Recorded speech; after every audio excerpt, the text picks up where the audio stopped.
On May 25th, 2020, when Minneapolis police officer Derek Chauvin killed George Floyd by kneeling on his neck for 8 minutes, in full view of video cameras, many Americans asked, how could this have happened?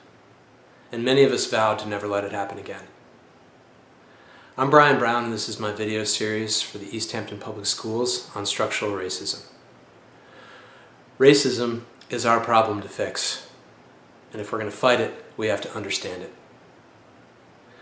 Today's lesson is on white supremacy, cognitive dissonance, and nonviolent protest. We've got a lot to do, so let's get started. For us to understand what white supremacy is really about, we have to go back in history a little bit. We're going to go back to around the year 1500. Around 1500, this is the time when European countries were starting to practice colonialism. Now, colonialism is a process where a big, powerful country goes to another part of the world where the people aren't as powerful. The powerful country takes over, and then they use the resources of that country to benefit themselves. Okay, so these could be mineral resources, they could be things like gold, they could be things like silver, copper, iron, whatever. They could be agricultural resources like cotton. Or it could be labor itself, it could be the people themselves and their work. That's the resource. But the point is that Europe, around the year 1500, starts to get really, really strong because they are colonizing, because they're taking over other parts of the world. Now, at the same time that this is going on, there's also all sorts of upheaval going on in Europe, philosophically, politically, and stuff like that. See, Europe has just started to go through this big philosophical movement called the Enlightenment. All right, and so we have to keep both of these ideas in our mind. All right, colonialism on one side, the Enlightenment on the other side. This is sort of the key to really understanding what I'm trying to say today. Okay, so colonialism is about using force. It's about taking over people who are weaker than you and taking their stuff. And Europe gets extraordinarily wealthy in this. In fact, Europe and the descendants of Europeans have more or less run things on the planet for the last 500 years as a result of this. Now, world history is a really long time, all right? And so this hasn't how it's always been, but this is how it is right now, and this is why we're looking at it. Okay, now the Enlightenment. The Enlightenment's a philosophical movement. In fact, you know, our country, the values that we think of as American values, these are Enlightenment values. And we were really the first country to take these ideas, fight a war, and put them into place to a considerable extent, if not at all a perfect extent. So these Enlightenment philosophers, they talked about a couple important things.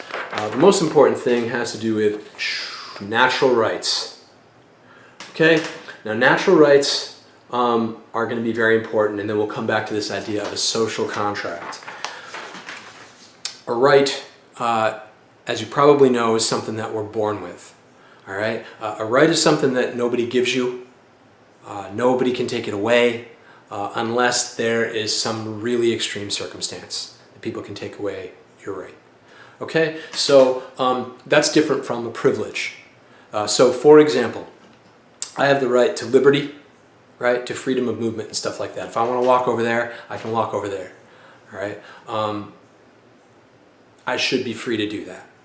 Now, if I'm accused of a serious crime, all right, I may get arrested. The police may come and take me away. My liberty is now, if I'm under arrest, my liberty has been taken from me. And there's all sorts of rules about how that process goes, how I'm arrested. Once I'm being detained, there's a process called the writ of habeas corpus, where I can ask the government to show why they're taking my freedom, why they're locking me up, what I'm accused of, what reason they have to believe that I'm the person who did it. Okay? We go to trial. If I'm convicted of a jury of my peers through all the protocols that our government has set up, then again, they can take my liberty. They can say, oh, you know, that's 3 years in prison, and they take away my liberty. Okay, but it's a really serious deal to take somebody's liberty, and you know, according to the Enlightenment ideas and according to the founding of our country. A privilege is something that is given and taken away.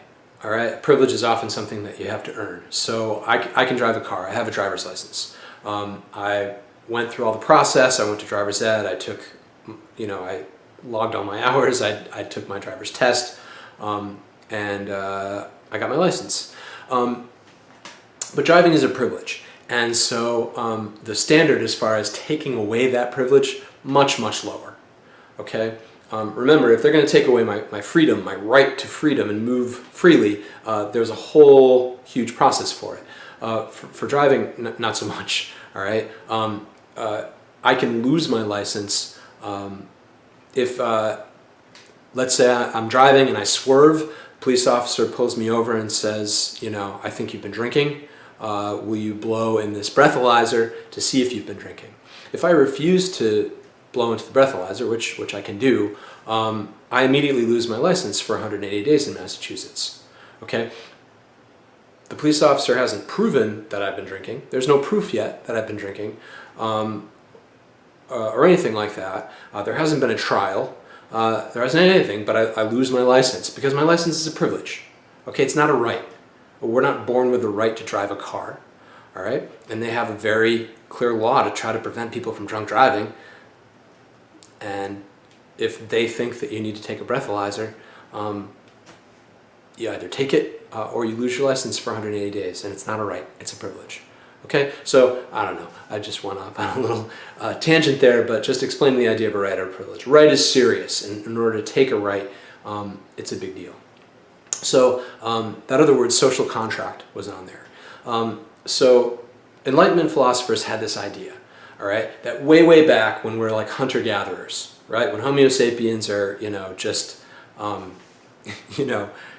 getting started out on the planet, and at that point we had total freedom. Society didn't exist. We didn't have cities and towns. We didn't have governments. We didn't have police or military or anything like that. People were just kind of doing what they were doing. And the idea behind the social contract is this. At some point, people were like, you know, things are getting a little out of control with this hunter-gatherers. It would be cool if we could, like, put some people in charge, and they could, like, help us out. They could help us run things.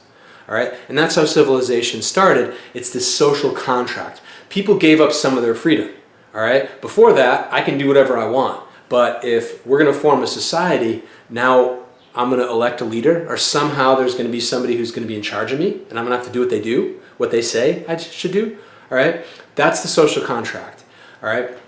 And so what these Enlightenment philosophers said was, basically, if I'm going to give up that complete freedom to do whatever I want, the government, the society that we create, better be giving me something back. It better be protecting me, all right, and protecting my rights. And so Enlightenment philosophers had this idea that we have natural rights that we're born with, all right, and that it's the purpose of the government, it's the job of the government to protect those rights.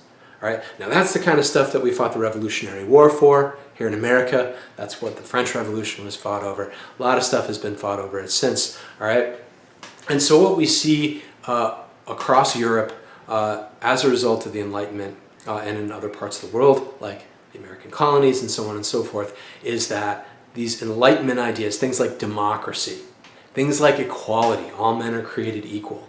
All right, stuff like that is catching on. All right, and so we see, you know, and you can go way back if you want to look at, you know, English history. You know, habeas corpus comes up in the 1100s, the Magna Carta's in the 1200s. All right, slowly, regular people, not just royalty, are getting rights, and they're getting protections, and they're getting more and more equal in society. Okay, we still have a long way to go, obviously, on equality, or we wouldn't be having this conversation. All right, but it's starting to happen. Okay, so remember I said this is about two things. This is about the Enlightenment and it's about colonialism. Okay, so we start looking at Europe around, you know, 1800s. And Europe's in a funny place. The Americas are in a funny place too, because there's all this freedom and advancement going on in society. People are really embracing it, all right? And yet, in other parts of the world, there are these colonies where the people have no rights, okay? Colonialism only works because you keep those colonized people squashed down, all right?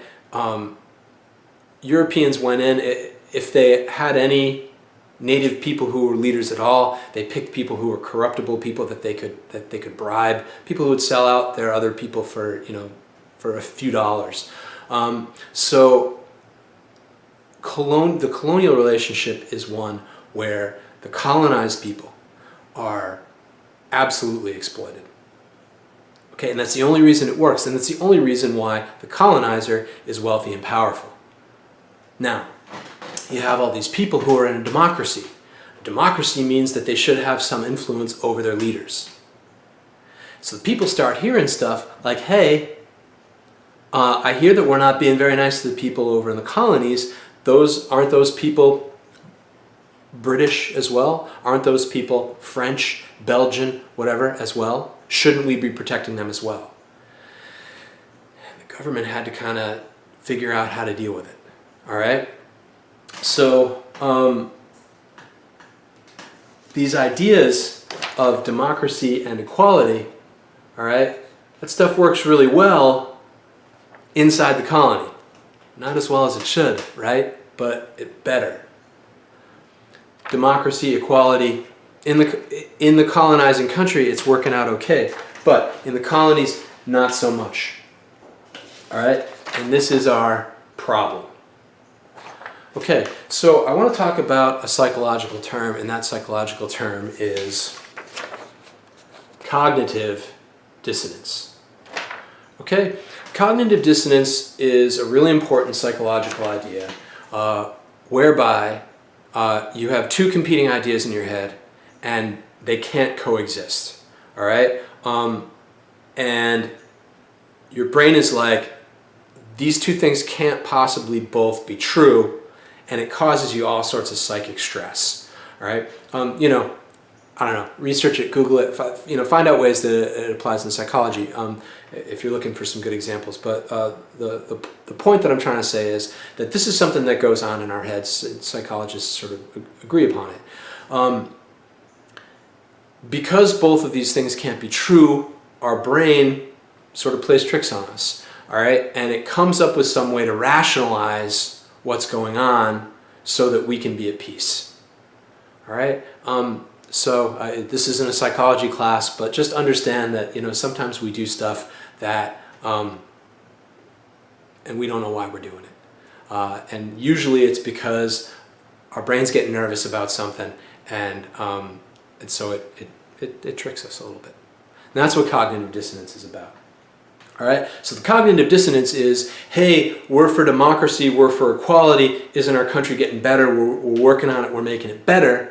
All right, and that's one idea that we have in our head. The other idea we have in our head is there are some people who we are exploiting the heck out of, and those people don't have any of the things that we have. That doesn't seem right. But my life is pretty comfortable. What would happen if we stopped colonizing them? Okay, and so the trick that Europeans and European descendants pulled on themselves was white supremacy. All right. Now, the colonized people of the world are, for the most part, people of color. All right. This is what we call now the developing world. The developed world is, you know, industrial and post-industrial countries. A lot of it is white. It's Europe. It's the Americas. But anyway, so white supremacy is the trick that Europeans' brains sort of play on themselves. And some people were just straight up racist and conniving. Don't get me wrong. But Europe convinced itself that it wasn't doing the wrong thing because they believed that Europeans were superior to the people who they were colonizing. All right, and the examples are just astounding of just all sorts of the way that people talked, the way that Christians spoke of non-Christians, the way that white people talked of non-white people, you know, and just the adjectives that were used and so on and so forth, just describing people. You know, there's a very famous poem by Rudyard Kipling called The White Man's Burden. It's actually dedicated to the United States when we took the Philippines as a colony. And you should check it out. It's very much about how, like, white people do everything for people of color, and they don't even appreciate it. There's this line in it about how people of color are like half devil, half child and stuff. Anyway, there's so many options for you to just see that this white supremacy, as far as colonialism and imperialism goes, is they just went hand in hand. Okay, you'll just have to take my word for it. Now, when it's just blatantly racist and, you know, we just need to take them over and they're barely even people, you know, blah, blah, blah, that's one thing. But there are other ways that white supremacy comes out, you know, in things like paternalism. All right. Now, paternalism is the sort of thing, again, it really sort of fits this idea of a cognitive dissonance, because a paternalistic relationship, it's somebody feeling like they're helping somebody else out. All right. But there is this underlying assumption that the person, if I'm helping you out, that I'm superior to you. All right. Pater, it's like father. It's like a father to child relationship. All right. And in this situation, the white people are the father, the non-white people are the child. And so it's obviously a situation that is not equal. All right, so in order to justify white supremacy, people went so far as to create an entire field of pseudoscience called eugenics. And so eugenics was this idea that human beings should somehow influence, it has to do with social Darwinism, and the idea that people could, if we applied science, breed better people. All right, and so, you know, this is Nazi master race kind of stuff that, you know, we look at it and we're horrified by what the Nazis talked about, and so on and so forth, and what they did, and rightfully so, we're horrified. But this eugenics thing was a whole school of thought that was seen as very, very legitimate and had a very comfortable home in universities throughout the world. And the United States was really one of the places that advanced the theory a lot. And you might be interested to hear that some of the places where eugenics was especially studied, New Jersey, California, and right here in Western Massachusetts. In fact, some of the some very important eugenics research was done in Pelham, Massachusetts. A lot of sort of write-ups about that that you can look at. You know, in all three of these states, there was, and in many parts of the country and the world, there was forced sterilization on people if people were seen as, you know, unfit in one way or another to repopulate. And anyway, there was this study that was looking at some people as being superior, other people being inferior.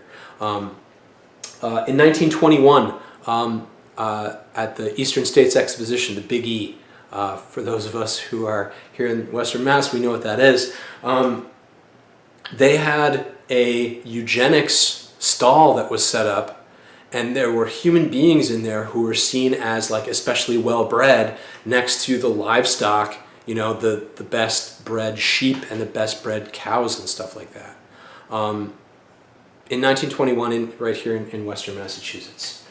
Okay, and so when the Nazis grabbed this stuff and run with it, the way that we look at history, we see like it comes out of nowhere.